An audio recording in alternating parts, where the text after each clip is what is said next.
welcome back to my channel. Tarila here. If this is your first time, you're welcome to my channel. I film about lifestyle, family, education. So welcome to my channel. Please subscribe, and yeah, let's get right into this video.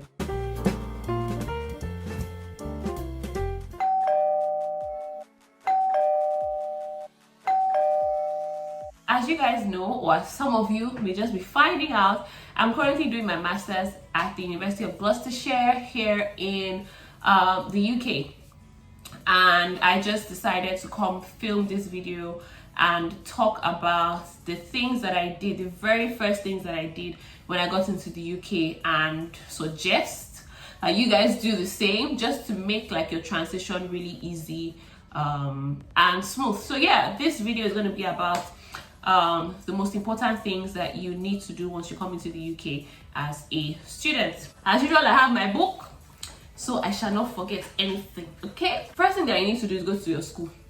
Yes, you need to go to your school. You need to know like what your schedules are. There is always induction week done in universities at the start of a semester. So it could be induction week, it could be called welcome week in your school. It could be called anything. Just find out what it's called and go for it. You're going to meet people. There could be a welcome fair. The week where new students are coming, international students are coming, there's always like either a seminar or a talk or a fair or just something throughout that week, or a couple of days the first week. So find out what it is that your school is doing. Go and attend, meet people, talk to people from the students' union, just find out about placements, find out about your timetable, find out about your ID card. Find out about the things that you need for your student life, the most important things. So it's very important for you to go to school that first week. Once you land like this, just go to school, go and register, because that's what brought you here. Also, you need to go and enroll. Yeah, so they give like, schools have like a timeline, right? They can give you 2 weeks, but it's best you just go and just get that sorted so that you can face other things. So go and enroll. Go and do your documents checking events. As an international student, they will need to check your passport, check your visa, and all of that. So go to school that first week that you land. Go and enroll, go and register, get a hang of like your timetable. Make sure you attend your induction. If there's a particular event in your department for new students, attend it. You know, there's so much information that they will give them. The second thing is to get your BRP. So your BRP is your biometric residence permit, right? That is what shows that you have the rights to be in the UK. You are legally staying in the UK from so period to so period, because usually your visa will show, I think, 3 months. I think it's 90 days. So it will show the expiry date as 90 days, which can be confusing. But then it is your BRP that will show the actual dates. If you're going to be there for 2 years, if you're going to be there for a year, if you're going to be there for 3 years, it will be on your BRP. And your BRP is also what you use to open a bank account. When you want to apply for a national insurance number, you need your BRP. So you need all those details. So it's very important to get your BRP. And I think you need to get your BRP within 10 days of arriving in the UK. So don't delay it. As soon as you land, just go and get your BRP. You'll be asked for it a lot. The next thing that you should do is get your school ID card. As a student, you get a lot of discounts. As a student with your ID, for some schools, that's like your access to different areas. That's your access to the library. That's your access to printing. That's your access to so many different things. In my school, that's your access through doors. Because especially lecture rooms, you can't just enter a lecture room. You have to scan your ID card before the door will open for you to enter. You know, so it's only if I don't have my ID card, what's the point? I'll now be looking and be waving like, please let me in, let me in. Get your ID card. You know, with my ID card, when I get on the bus, I show them my ID card and I pay a lower amount, either for the whole day, like a day rider ticket, or for a one-off trip. Right, so your ID card is very important. Please go get your ID card. Next thing that you need to do is open a bank account. So if you get a job early, you know, obviously you ask for your bank account. If you came with cash, obviously you need to put the cash in an account. And all these things are linked. If you don't have your BRP, you cannot open an account. In fact, some banks, I think they need your address, a proof of address, so that might be a bit difficult for some people who don't have accommodation. But you can open like online banks like Monzo, like Revolut. But then Lloyd's Bank allows you to open an account as long as you have your BRP.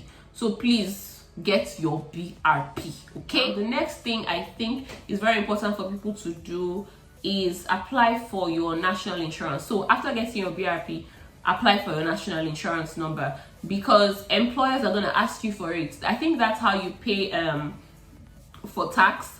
So your national insurance number is very, very important. I don't think there's any employer that will not ask you for your NI number, so you need it. And when you are applying for it online, they will ask you for the number on your BRP. I think they will even ask you to take a picture of your BRP and also of your passport. So you see that this BRP is very important. So get your BRP as soon as you come here. Don't play with it. Yeah, apply for your national insurance number so that when you're applying for jobs, you'll be able to give it to them. It will take a while. It can take 8 weeks, can take 6 weeks. I think it just depends really. So while you're waiting for the number to be ready, you can tell them that you have an application reference number and give them that. So they'll hold on to that and give you the job while you are waiting for your actual NI number. Okay, the next thing to do is start applying for jobs. Apply for jobs sharp. Especially if you don't have like permanent accommodation, start applying for jobs, because a landlord will consider somebody who has a job and is a student over somebody who is just a student. Like, okay, how do you want to pay my rent? You have savings. Do I know where you got the savings from? That kind of thing. So landlords here are a bit skeptical. They're like, you don't want students, please. I don't want students. How do they pay my rent? That kind of thing. But if you are employed already, that would be great. Indeed is your friend. Indeed is your best friend. This place, there are jobs. Oh, there are jobs. You see some jobs, be like, is this one job? But yeah, jobs are available. So take advantage of Indeed. Take advantage of what's it called, LinkedIn. Update your CV. Okay, try to find out how CVs look here in the UK, like the UK standard CV, what it looks like. It's not supposed to be more than 2 pages. Normally, say if your CV is not supposed to pass 2 pages. I don't know what you are having 6 pages for. So just make it short and quick. I would also advise that you have different CVs for different jobs. So you can have a customer care CV, you can have an admin assistant CV, depending on your field. Just have different CVs tailored to different job descriptions, so it's easier for you as you're applying. I'd also advise that you take advantage of job fairs. There are loads of job fairs, loads of career fairs, loads of people and organizations who offer free trainings. So take advantage of that, and it's an investment. Just go for it. An hour, 2 hours. Talk to a HR professional, talk to somebody who can help look through your CV, talk to employers, potential employers, and sell yourself. And who knows, you might get a job from there, you might get a job from Indeed. It really depends on your field, depends on how you present yourself, and how ready you are to work. The last thing I have on my list is apply for a house, like apply for accommodation. But this depends. If you're single and you're staying in student accommodation, you would have already done that. You would have already applied for university accommodation before coming here. But if you're not single, if you're coming with your spouse, just make sure that you have prepared your accommodation for at least 4 weeks, so that you can be resting and know that you have a place to lay your head every night while you are applying for more permanent types of accommodation. Okay, if you are coming with children, that's even the one that you should take very, very seriously. You might want to consider, if you want to come with your children, just leaving your children or leaving your spouse first and coming alone and trying to settle first, get a job, get a house, and then they can come and join you. However, if you guys want to travel together, I would advise that you just book your accommodation, your Airbnb, for at least 4 weeks, 3 to 4 weeks, but at least 4 weeks. Come here, and just to avoid hopping from one place to the other, moving from place to place to place. If you're unable to find accommodation, you can get accommodation within a week, you can get accommodation within 2 weeks. It's a funny process, to be honest. So yeah, just try as much as possible to plan for your accommodation. If you've paid for Airbnb and you're in the UK already, start looking for accommodation immediately. start going for viewings. Go for viewings back to back every week, every day. Go for viewings. Apply. Even if you don't really like the house, just be applying for the house.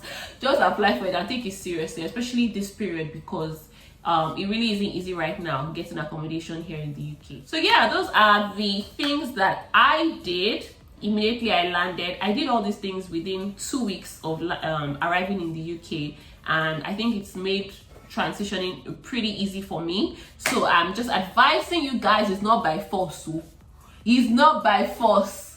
I'm just saying, no. These are the things I think as an international student coming into the UK. Once you arrive, these are the things that are priorities and things that you should focus on getting done. So yeah, guys, hope you've enjoyed this video. Please give it a thumbs up. Don't forget to subscribe as well. And yeah, I'm gonna see you in my next video. Bye.